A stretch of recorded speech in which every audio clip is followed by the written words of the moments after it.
Lord Dalhousie का एक बड़ा मशहूर कथन है, मैंने भारत की बैलगाड़ी वाली सभ्यता में सामाजिक सुधार के 3 महान इंजन जोतने का काम किया है। रेलवे, एक समान डाक व्यवस्था और इलेक्ट्रिक टेलीग्राफ। और कहने वाले कहते हैं कि ये इंजन जितनी तेजी से भारत को आगे ले जा रहे थे, शायद उतनी ही तेजी से उसे एक बहुत बड़े विस्फोट की तरफ भी धकेल रहे थे। बिल्कुल। और आज हम इसी विरोधाभास की गहराई में उतरने वाले हैं। हम लॉर्ड डलहौजी के 1848 से 1856 तक के कार्यकाल को खंगालेंगे। सिर्फ 8 साल, पर इन 8 सालों ने भारत का नक्शा, सियासत, समाज, सब कुछ हमेशा के लिए बदल दिया। हमारे पास जो स्रोत हैं वो डलहौजी के 2 बिल्कुल अलग अलग चेहरे दिखाते हैं। एक तरफ है आधुनिक भारत का निर्माता, जिसने देश को रेलवे, टेलीग्राफ, नहरों का जाल दिया, और दूसरी तरफ एक बेरहम साम्राज्यवादी, जिसने एक के बाद एक रियासतों को निगल लिया। तो आज हमारी पड़ताल का मिशन सिर्फ ये जानना नहीं है कि उन्होंने क्या किया, बल्कि ये समझना है कि क्यों किया। क्या डलहौजी के सुधार सच में भारत की भलाई के लिए थे, या फिर वो साम्राज्यवाद को और मजबूत बनाने के, आप कह सकते हैं, चमकदार औजार भर थे? चलिए इसे खोल कर समझते हैं। शुरुआत करते हैं उनकी सबसे बदनाम नीति से, जिसने पूरे भारत में खलबली मचा दी थी। उनके आने से पहले जो गवर्नर जनरल थे, वो आमतौर पर भारतीय रियासतों को सीधे सीधे हड़पने से बचते थे। एक तरह का संतुलन था। हाँ, एक नाजुक संतुलन बना हुआ था। लेकिन डलहौजी एक अलग ही मिट्टी के बने थे। वो सिर्फ 36 साल के थे जब भारत आए, ऊर्जा से भरपूर और इस यकीन से भरे हुए कि ब्रिटिश शासन भारतीय शासन से हर हाल में बेहतर है। तो उनका सिद्धांत साफ था। बिल्कुल साफ। जहां भी मौका मिले विलय करो। और मौके उन्होंने बनाए भी और भुनाए भी। उनके विलय मतलब मोटे तौर पर 2 तरह के थे। हाँ, एक जो जंग के मैदान में जीते गए, और दूसरे जो कागजों पर कानून की आड़ में छीने गए। जंग की बात करें तो सबसे बड़ा उदाहरण पंजाब का है ना? हाँ, 1849 में पंजाब का विलय। कहानी शुरू होती है मुल्तान के गवर्नर मूलराज के विद्रोह से। जब 2 ब्रिटिश अफसरों की हत्या हुई तो डलहौजी को वो मौका मिल गया जिसकी उन्हें शायद तलाश थी। उन्होंने ऐलान किया, सिख राष्ट्र ने युद्ध के लिए ललकारा है और मेरे शब्द याद रखना, उन्हें बदला लेकर युद्ध मिलेगा। लेकिन यहाँ एक बहुत बड़ा नैतिक पेच है। स्रोत हमें बताते हैं कि उस वक्त पंजाब के महाराजा दलीप सिंह, वो तो महज एक बच्चे थे। हाँ, और एक संधि के तहत ब्रिटिश सरकार खुद उनकी संरक्षक थी। तो फिर सजा महाराजा को क्यों मिली? यही तो डलहौजी की सियासत का असली चेहरा दिखाता है।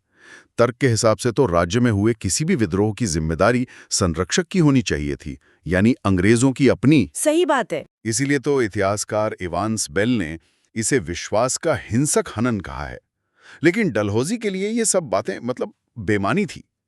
उनका एक ही मकसद था, सिखों की राजनीतिक ताकत को हमेशा के लिए कुचल देना। और उन्होंने वही किया। हाँ, निर्णायक लड़ाइयों के बाद 29 मार्च 1849 को पंजाब का विलय कर लिया गया। मतलब साम्राज्य के विस्तार के आगे नैतिकता और संधियों की कोई कीमत नहीं थी। बिल्कुल। और ये सिर्फ पंजाब तक सीमित नहीं रहा। ऐसा ही कुछ हमें बर्मा में भी देखने को मिलता है। बिल्कुल। 1852 में निचले बर्मा यानी पेगू पर कब्जे की कहानी तो और भी अजीब है। बहाना बनाया गया कि रंगून में कुछ ब्रिटिश व्यापारियों से बदसलूकी हुई है। बस इतनी सी बात पर? हाँ, इस छोटी सी बात पर डलहौजी ने एक जंगी जहाज भेज दिया। उन्होंने कहा था, गंगा के मुहाने पर ब्रिटिश झंडे का अपमान टेम्स के मुहाने पर हुए अपमान की तरह ही माना जाएगा। यानी राई का पहाड़ बना दिया गया। बातचीत करने के लिए जंगी जहाज भेजना तो सीधे सीधे उकसावा था। और ठीक है हुआ। उस जहाज के कमांडर लैम्बर्ट ने बर्मा के राजा का एक जहाज ही जब्त कर लिया। अच्छा। नतीजा, जंग छिड़ गई। बर्मा की हार हुई और पेगू पर कब्जा हो गया। इस कार्रवाई की खुद ब्रिटेन में इतनी आलोचना हुई कि द लंदन टाइम्स ने भी इसे गलत ठहराया था। लेकिन डलहौजी पर कोई असर नहीं पड़ा। पंजाब और बर्मा में तो फिर भी चलिए मान लिया जंग का बहाना था, लेकिन डलहौजी का सबसे खतरनाक हथियार तो वो था जिसमें एक गोली भी नहीं चलती थी। हाँ, उनकी मशहूर व्यपगत का सिद्धांत, डॉक्ट्रिन ऑफ लैप्स। ये सुनने में बड़ा कानूनी सा लगता है, लेकिन असर में था क्या? सीधी भाषा में कहें तो ये वारिस नहीं तो राज हमारा वाला कानून था। डलहौजी का मानना था कि ये जो गोद लेकर नकली राजवंश चलाए जा रहे हैं, इनसे जनता का कोई भला नहीं होता। तो इस सिद्धांत के मुताबिक अगर अंग्रेजों के अधीन किसी रियासत के राजा का अपना कोई बेटा नहीं होता, तो वो रियासत गोद लिए हुए बेटे को नहीं मिलेगी। बल्कि सीधे ब्रिटिश राज में मिला ली जाएगी। जी हाँ। लेकिन क्या ये सिद्धांत उन्होंने खुद बनाया था? नहीं, ये दिलचस्प बात है। सिद्धांत पहले से मौजूद था, लेकिन बहुत ढीले ढाले तरीके से। डलहौजी का कमाल ये था कि उन्होंने इसे एक लोहे के नियम की तरह बिना किसी रियायत के लागू कर दिया। अच्छा। उन्होंने राज्यों को श्रेणियों में बांट दिया और कहा कि जो रियासतें अंग्रेजों ने बनाई हैं या जिन्हें दोबारा जिंदा किया है, उन्हें तो गोद लेने का हक कभी नहीं दिया जाएगा। और इसकी चपेट में कौन कौन आया? मुझे लगता है सूची काफी लंबी होगी। बहुत लंबी। पहला निशाना बना 1848 में सतारा, फिर जैतपुर, संभलपुर, बघाट, और फिर आई बड़ी रियासतें। 1853 में झांसी और 1854 में नागपुर। झांसी की कहानी तो हम सब जानते हैं, जहां रानी लक्ष्मीबाई के दत्तक पुत्र दामोदर राव को वारिस मानने से इनकार कर दिया गया। हाँ। और नागपुर का मामला तो शायद और भी अपमानजनक था। वहां सिर्फ राज्य ही नहीं छीना गया। हाँ, नागपुर में तो मतलब सारी हदें पार कर दी गईं। राजा की मृत्यु के बाद न सिर्फ 80,000 वर्ग मील का राज्य हड़पा गया, बल्कि उनके महल की निजी चीजों की नीलामी कर दी गई। नीलामी? हाँ, नीलामी। आप अंदाजा लगाइए, राजघराने के जेवर, कपड़े, बर्तन, फर्नीचर, यहाँ तक कि हाथी घोड़े भी खुले बाजार में बेचे गए। ये तो अविश्वसनीय है। स्रोत बताते हैं कि इस शर्मनाक नीलामी से उस जमाने में 2 लाख पाउंड की भारी भरकम रकम वसूली गई थी। मतलब ये सिर्फ राजनीतिक कब्जा नहीं था, ये तो उस रियासत की इज्जत की नीलामी थी। ये बहुत ज्यादा व्यक्तिगत और अपमानजनक लगता है। भारतीयों ने इसे कैसे देखा होगा? भारतीयों के लिए गोद लेना सिर्फ एक कानूनी प्रक्रिया नहीं थी, ये एक धार्मिक और सामाजिक परंपरा थी जिसका सदियों से पालन हो रहा था। मुगलों के जमाने में भी इसे मान्यता मिलती थी। तो जाहिर है उन्हें धक्का लगा होगा। बहुत गहरा। लोगों को लगा कि ये डॉक्ट्रिन ऑफ लैप्स नहीं, बल्कि लैप्स ऑफ ऑल मॉरल्स है, यानी सारी नैतिकताओं का पतन। शासकों में एक डर बैठ गया कि आज पड़ोसी की बारी है, कल हमारी होगी। और जहां यह सिद्धांत भी काम नहीं आया, जैसे अवध में, वहां क्या हुआ? अवध के नवाब वाजिद अली शाह के तो कई बेटे थे। बिल्कुल। तो अवध के लिए एक नया बहाना ढूंढा गया, कुशासन का। 1856 में ये कहकर अवध पे कब्जा कर लिया गया कि वहां का नवाब ठीक से राज नहीं चला पा रहा है और जनता परेशान है। लेकिन इसमें सबसे बड़ी विडंबना तो ये थी कि अवध के इस कुशासन के लिए काफी हद तक खुद अंग्रेजों की नीतियां जिम्मेदार थीं। आपने बिल्कुल सही नस पकड़ी है। एक बड़े ब्रिटिश अधिकारी सर हेनरी लॉरेंस ने खुद लिखा था कि अवध के मामलों में ब्रिटिश दखलंदाजी उसके दरबार और लोगों के लिए उतनी ही नुकसानदेह रही है जितनी कि ये ब्रिटिश नाम के लिए शर्मनाक है। वाह। लेकिन साम्राज्यवादी भूख के आगे ऐसी आवाजें दबा दी गईं। वह नवाब को गद्दी छोड़ने को कहा गया और जब उन्होंने इनकार किया तो विलय कर लिया गया। 13 फरवरी 1856 को इसे उस दौर में डकैती इन एक्सेल्सिस यानी डकैती की पराकाष्ठा कहा गया। तो एक तरफ ये जमीन हड़पने का सिलसिला चल रहा था, उपाधियां छीनी जा रही थीं। पेशवा बाजीराव द्वितीय के दत्तक पुत्र नाना साहेब की पेंशन बंद कर दी गई थी। हाँ, लेकिन अब कहानी के दूसरे पहलू पर आते हैं जो इसे इतना उलझा हुआ बनाता है। यही डलहौजी आधुनिक भारत का निर्माता भी कहलाता है। ये कैसे मुमकिन है? यही तो डलहौजी की विरासत का सबसे दिलचस्प हिस्सा है। जिस वक्त वो रियासतों को निगल रहे थे, उसी वक्त वो भारत में एक ऐसे ढांचे की नींव भी रख रहे थे जो पहले कभी नहीं था। जैसे कि रेलवे? हाँ, चलिए रेलवे की बात करते हैं।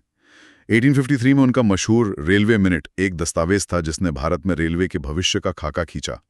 उन्होंने सिर्फ पटरियां बिछाने की बात नहीं की, बल्कि एक पूरे नेटवर्क की कल्पना की। एक ऐसा नेटवर्क जो बंदरगाहों को अंदरूनी इलाकों से जोड़ेगा, सेना को तेजी से कहीं भी पहुंचा सकेगा और ब्रिटिश व्यापार को बढ़ाएगा। और 1853 में ही बॉम्बे से ठाणे के बीच पहली ट्रेन चली। ये सिर्फ एक ट्रेन नहीं थी, ये एक नए युग की शुरुआत थी। बिल्कुल। लेकिन रेलवे के साथ साथ एक और चीज थी जो शायद उससे भी ज्यादा असरदार साबित हुई। Electric telegraph. हाँ, टेलीग्राफ तो डलहौजी का पसंदीदा प्रोजेक्ट था। उन्हें भारत में इलेक्ट्रिक टेलीग्राफ का जनक माना जाता है। उन्होंने लगभग 4000 मील लंबी टेलीग्राफ लाइनें बिछवाईं जो कलकत्ता को पेशावर, बॉम्बे और मद्रास से जोड़ती थी। सोचिए, जिस संदेश को पहुंचने में हफ्ते लगते थे वो अब घंटों में पहुंच रहा था। हाँ। और 1857 के विद्रोह में इसी टेलीग्राफ ने अंग्रेजों के लिए लाइफलाइन का काम किया। बिल्कुल। एक विद्रोही ने तो फांसी पर चढ़ते हुए कहा भी था, इसी मनहूस तार ने हमारा गला घोंट दिया। ये एक लाइन ही इस तकनीक की ताकत बता देती है। सही बात है। ये दिखाता है कि ये सुधार सिर्फ प्रगति के लिए नहीं थे, बल्कि नियंत्रण के भी शक्तिशाली हथियार थे। इसी तरह 1854 में पोस्ट ऑफिस एक्ट आया। पहली बार पूरे देश में आधे आने की एक समान दर पर चिट्ठी भेजना मुमकिन हुआ। और डाक टिकटों की शुरुआत हुई। हाँ, इससे आम लोगों को सुविधा तो हुई, लेकिन साथ ही सरकार की पूरे देश में संचार पर पकड़ भी मजबूत हो गई। और सार्वजनिक निर्माण के कामों का क्या? पीडब्ल्यूडी की स्थापना भी तो उन्हीं के समय हुई। हाँ, पहले ये सारे काम मिलिट्री बोर्ड देखता था, जिससे बहुत देर होती थी। डलहौजी ने एक अलग पब्लिक वर्क्स डिपार्टमेंट यानी पीडब्ल्यूडी बनाया।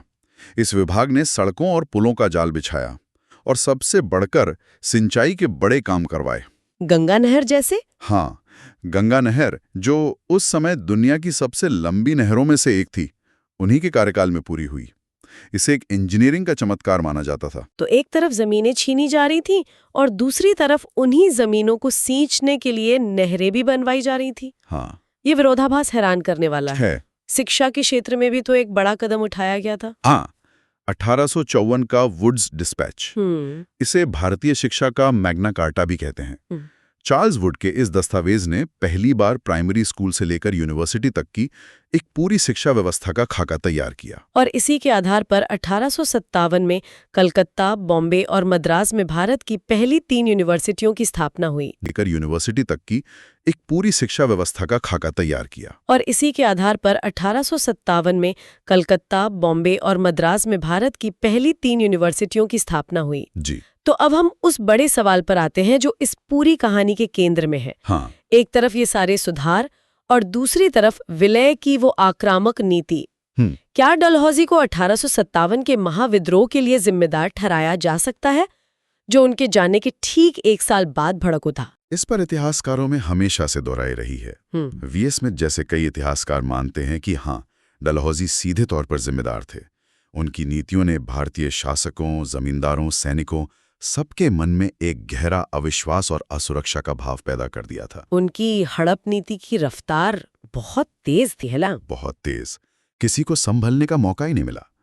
लोगों को लगने लगा कि अंग्रेज सिर्फ जमीन ही नहीं, बल्कि उनका धर्म और उनकी परंपराएं भी छीन लेना चाहते हैं। लेकिन एक तर्क ये भी दिया जाता है कि अगर डलहौजी ने रेलवे और टेलीग्राफ ना बनाए होते तो शायद अंग्रेज उस विद्रोह को इतनी आसानी से कुचल ही नहीं पाते। और यही टी.आर. होम्स जैसे इतिहासकारों का तर्क है, जो डलहौजी का बचाव करते हैं।